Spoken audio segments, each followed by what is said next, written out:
सोनम वांगचुक एक चांगला देशभक्त सोनम वांगचुक या माणसाने अतिशय दुर्गम भागात लेह लडाख जिकडे कडाक्याची थंडी नुसती कडाक्याची नाही हाडं मोडतील अशी थंडी असते त्या थंडीमध्ये आपले जवान नीटनेटके राहावे त्यांना काहीतरी उबदार एक आडोसा मिळावा म्हणून सोलार टेक्नॉलॉजीवरती त्यांना छावण्या बांधून दिल्या ती टेक्नॉलॉजी त्यांनी दिली पाण्याचं दुर्भिक्ष होतं ते दुर्भिक्ष होऊ नये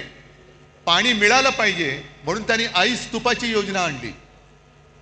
काल परवापर्यंत जे मोदींची स्तुती करत होते पण त्यांनी आंदोलन सुरू केलं का न्याय हक्कासाठी लेह लडाखला न्याय हक्क मिळालाच पाहिजे न्याय हक्क ही लोकशाहीतली मूलभूत गरज आहे आणि न्याय हक्कासाठी त्यांनी लढाई करत होते करतायत उपोषण चालू ठेवलं होतं पण सरकार ढुंकून बघायला तयार नाही मग पेटले सगळे काय त्याला आता जेनजी जसं नेपाळमध्ये पेटले लेह लडाखमध्ये रस्त्यावरती आले आणि मोदी बाबांनी त्यांना सरळ उचलून रासुकाखाली आग टाकून दिलं जा 1 वर्षाचा बाहेरच पडणार नाही हा जनसुरक्षा कायदा हम करे सो कायदा तोच आपल्याला तोडून मोडून टाकायचा आहे तोच तोडून मोडून टाकायचा आणि टाकलाच पाहिजे